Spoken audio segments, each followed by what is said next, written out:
Assalamualaikum warahmatullahi wabarakatuh. Oh. Diulangi ya, enggak kompak, enggak semangat. Assalamualaikum warahmatullahi wabarakatuh.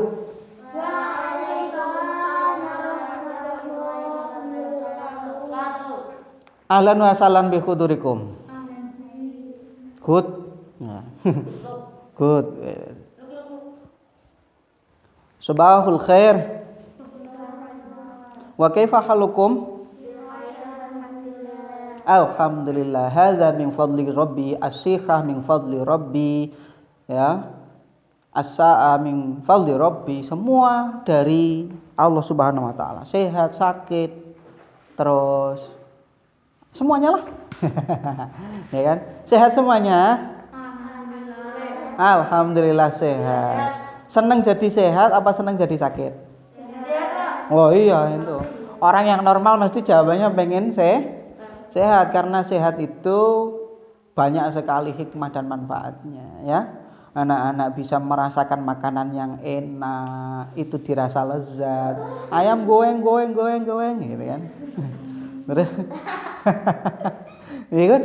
Ayam goreng terasa nikmat. Pizza hut gitu kan. Ya, aduh pizza hut diimpor dari luar negeri, makanannya lezat sekali. Kalau tidak sehat, kira-kira anak-anak makan makanan apapun walaupun itu makanan yang mahal sekali. Apa rasanya Mas Fahri? Pahit ya. Oke. Nah, semoga pertemuan kita kali ini bisa menjadikan pertemuan yang diberikan berkah oleh Allah. Amin. Ora ono sing amin itu.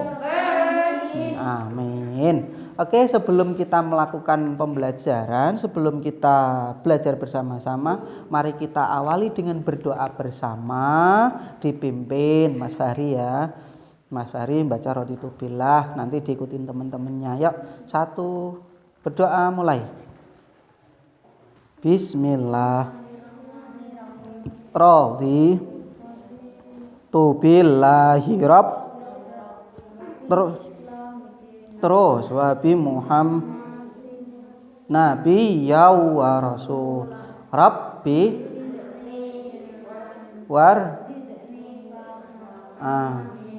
amin. Udah lupa? Udah lama ndak sekolah lupa ya doa belajar ya. Rabbi zidni ilma warzuqni fahma. Ya. Rabbi zidni warzuqni.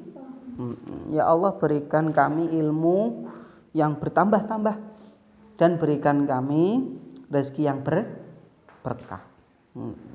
Baik, teman-teman semuanya, kesempatan kali ini kita akan belajar bersama pada mata pelajaran akidah akhlak pada tema kisah Nabi Ayub. Kisah apa? Ada yang sudah pernah mendengar cerita kisah Nabi Ayub? Sudah. Mendengarnya dari siapa? Dari sendiri. Atau kalau ngaji pernah diceritain gitu ya? Ngaji sore pernah diceritain kisah Nabi Ayub ya. Semua masih ikut ngaji sore, ngaji TPQ gitu? Enggak. Ya Allah. Oh, malam sekarang ya. Ya alhamdulillah. Jilid. Ya alhamdulillah. Apa? Quran. Sudah Quran? Alhamdulillah sudah Quran. Baik, kenapa kita harus belajar tentang kisah Nabi Ayub? Ada yang tahu? Karena apa? Tidak sombong apa meneh? Sabar ya, banyak sekali. Di antaranya kita mempelajari kisah Nabi Ayub. Tadi teman-teman, anak-anak semua sudah menjawab ya. Ada ya, tepat itu. Jadi supaya anak-anak itu bisa meneladani kisah Nabi Ayub, meneladani nilai-nilai positifnya. Tadi sabar, tidak sombong, begitu ya. Terus apalagi anak-anak juga bisa berkisah, menceritakan kembali tentang cerita Nabi Ayub. Terus apalagi anak-anak dapat mencontoh sikap Nabi Ayub. Nabi Ayub katanya tadi penyabar. Anak-anak sudah penyabar? Ya, harus berlatih. Sabar itu tidak mudah. Bahkan Pak Agus sampai sekarang ini masih juga berlatih untuk bersabar. Karena sabar itu sulit. Jadi harus dilatih, ya. harus dilatih. Kalau tidak dibiasakan, tidak dilatih ya sulit begitu. Nah, itu tujuan pembelajaran kita kali ini. Oke teman-teman semuanya, kira-kira apa sih yang akan kita pelajari tentang Nabi Ayub? Yang pertama tentunya juga kisah Nabi Ayub sendiri. Yang kedua adalah istri dari Nabi Ayub. Kenapa harus istrinya? Karena istrinya juga menampilkan perilaku yang bermacam-macam. Ya, istri Nabi Ayub. Terus apa yang ketiga? Yang ketiga itu kita akan belajar tentang nilai dari kisah Nabi Ayub, baik nilai yang positif dan juga nilai yang negatif. Nilai positif untuk apa? Supaya teman-teman semua dan anak-anak semua bisa meniru perilaku tersebut dan dapat menerapkan dalam kehidupan. Nilai negatif berarti anak-anak bisa menjauh toh. Menjauh, ya. Seperti kamu menjauh dari temanmu sekarang 1,5 meter, 2 meter sih, gitu. Nggak mau. Kalau nggak mau nanti kelihatan Pak Satpol PP, Pak pemerintah, aparat nanti bisa dilaporkan. Wah, melanggar protokol kesehatan. Oke. Apa? Kalau pas sholat. Kalau pas sholat itu kan ada aturan sholat dengan protokol kesehatan. Nah, anak-anak berarti belum tahu, nanti dibaca-baca lagi, nanti cari sumber lagi, ilmu lagi. Nah, sekarang kita kembali lagi pada pembahasan kisah Nabi Ayub. Siapa Nabi Ayub?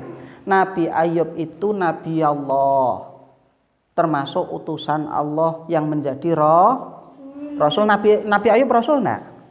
Iya. Di antara Nabi dan Rasul itu adalah 25 Nabi dan Rasul yang wajib kita imani. Mulai dari Nabi Adam sampai Nabi Muhammad. Itu adalah Nabi dan Rasul. Di antaranya itu ada Nabi Ayub. Nabi Ayub itu suatu ketika dia adalah orang yang beriman kepada Allah dengan memiliki banyak harta. Ya kan? Karena memiliki banyak harta, kemudian Nabi Ayub itu juga memiliki 4 apa? 4 apa? Bukan 4 putra putri, 4 istri. 4 istri itu, punya 4 istri. Nah, enggak boleh kalau 10 enggak boleh, punya 4 istri. Ya, punya 4 istri dan pada saat itu istrinya itu semua bahagia. Kenapa bahagia? Karena semua diperlakukan sama oleh Nabi Ayub. Nabi Ayub kaya, semua dicukupi semua istrinya. Namun suatu ketika iblis itu iri dengan Nabi Ayub, kehidupannya kok nyenengke banget gitu ya, menyenangkan sekali. Akhirnya iblis ini lapor sama Gusti Allah. Ya Allah, saya tidak terima kenapa Nabi Ayub kau berikan kenikmatan sebegitu mewahnya. Banyak sekali hartanya, istrinya saja banyak. Istrinya banyak. Lah terus apa maumu? Iri kan? Aku ndak mau. Aku pengen pokoknya Nabi Ayub itu jadi temanku besok di neraka. Emang kamu bisa menggoda Nabi Ayub? Lu tak buktikan. Wah, itu akhirnya si iblis turun ke bumi dengan menyamar menjadi seorang yang tua renta, lemah layu, dengan banyak kekurangan. Pokoknya jalannya mbah ngesot atau seperti apa gitu kan. Pokoknya enggak banget lah kalau dilihat. Itu datang ke rumah Nabi Ayub. Itu menggoda dan meminta dan menceritakan hal-hal yang jelek begitu kan. Tapi Nabi Ayub tidak bergeming. Nabi Ayub tidak menggubris. Akhirnya iblis itu Iblis itu mencari siasat yang lain. Nah, iya, diantaranya kemudian semua harta bendanya itu terbakar. Ulah siapa? Iblis. Habis jadi kere, ya kan? Jadi miskin, dadakan, ya kan? Miskin. Akhirnya istrinya itu tidak sanggup. Satu persatu pergi. Aku sekarang jadi orang miskin. Tidak mau. Aku sudah terbiasa hidup mewah. Tidak mau. Pergi. Akhirnya meninggalkan Nabi Allah Ayub satu persatu. Tidak hanya kemiskinan, tapi Nabi Ayub juga diuji lagi sama Allah. Atas perbuatan iblis, iblis kemudian di situ mencari siasat sehingga Allah menakdirkan putranya itu meninggal. Semua putranya meninggal. Dan itu bertubi-tubi, terus. Tidak hanya sehari, 2 hari, bertahun-tahun seperti itu. Bertahun-tahun. Apakah hanya setahun? Enggak. 2 tahun? Tidak. 3 tahun? Oh enggak. Ternyata ujian bertubi-tubi itu selama 7 tahun beruntut. 7 tahun loh. 7 tahun beruntut itu. Ya Allah, 7 tahun beruntut sampai habis hartanya, anaknya meninggal semua, hidup sendiri. Akhirnya dengan satu istri. Karena satu istri yang setia.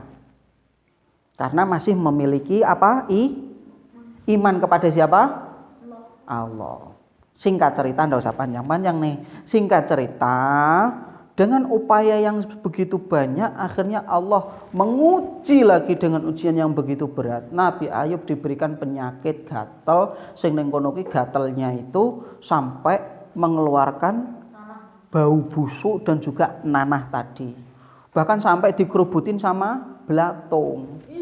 Tuh, berapa lama? 17 tahun. Ya Allah, suwi banget ya. Ada orang sakit 17 tahun sabar? Enggak ada. Ya Nabi Ayub ini akhirnya dari penyakitnya itu, kemudian semua istrinya enggak sanggup pergi semua, tinggal satu tadi yang masih punya iman. Siapa? Oh, cerdas, pinter. Siti Rohmah. Ya, Rohmah. Iya. Oh, nah, itu bukan. Siti Rohmah setia mendampingi Nabi Ayub sehingga Nabi Ayub mendapatkan wahyu dari Allah untuk menyembuhkan penyakitnya. Akhirnya di antaranya dengan salah satunya adalah madu itu. Sembuh dengan air laut, sembuh gitu. Sembuh total selama 17 tahun. Akhirnya istrinya kan yang meninggalkan tadi pernah ditanya sama Nabi Ayub, "Bu, apakah kamu tidak merasa bersyukur?" "Syukur gimana? Wong hidup susah kayak gini. Wong hidup makan aja susah. Mau beli apa-apa saja enggak bisa. Kok suruh bersyukur gimana?" "Loh Bu, kita itu hidup sengsara itu baru berapa tahun sih dibandingkan umur kita yang sudah menerima nikmat dari Allah, kan masih banyak kita menerima nikmatnya." Wah, karena istrinya enggak mau akhirnya pergi. Nah, itulah istri-istri yang tidak baik, yang tidak solihah. Hanya satu yang solihah, yaitu tadi siapa namanya? Rohmah. Ya, tuh akhirnya Nabi Ayub, apa pelajaran yang dapat kita petik? Pelajaran yang dapat kita petik buah kesabaran dari Nabi Ayub. Akhirnya Nabi Ayub ini bisa menikmati buah dari kesabarannya. Apa hasilnya? Nabi Ayub sembuh. Derajatnya di hadapan Allah ditinggikan. Gitu. Apalagi ya, Nabi Ayub itu sangat mencintai Allah. Jadi tidak hanya Nabi Ayub, orang akan menerima musibah itu tidak hanya Nabi Ayub, termasuk saat ini. Apa ini? Masa pandemi ya. Karena apa? Karena apa? Pandemi karena corona, Covid-19. Ini semua karena Allah. Maka kita harus sabar, meniru perilaku Nabi Ayub, supaya karena buah kesabaran ini hikmahnya nanti akan mendatangkan ketentraman hati, ya toh, mendatangkan kebahagiaan. Jelas ya? Apa yang mau ditanyakan? Jelas ya? Iya, nanti kalau ada yang mau ditanyakan bisa via grup lah. Kalau misalkan anak-anak nanti di rumah baca lagi, "Pak, aku ini tidak mudeng." Ya, tanya lewat grup boleh. Jadi pelajaran kali ini kita harus bersabar. Karena sabar perintah Allah. Innallaha ma'as-sabirin. Allah itu selalu bersama orang-orang yang bersabar. Begitu. Ya, semoga pelajaran hari ini bermanfaat.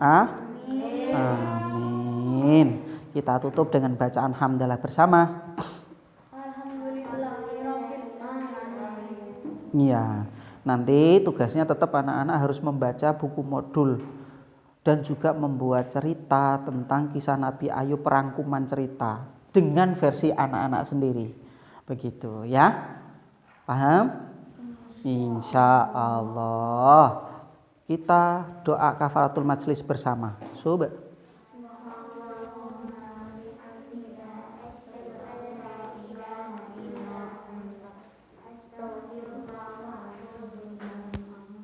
So'an dalam tu nafsi faghfir.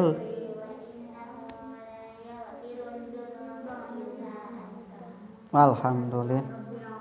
Sekali lagi sebelum berpisah harus bersabar seperti Nabi Ayub. Walafu minkum. Assalamualaikum warahmatullahi wabarakatuh.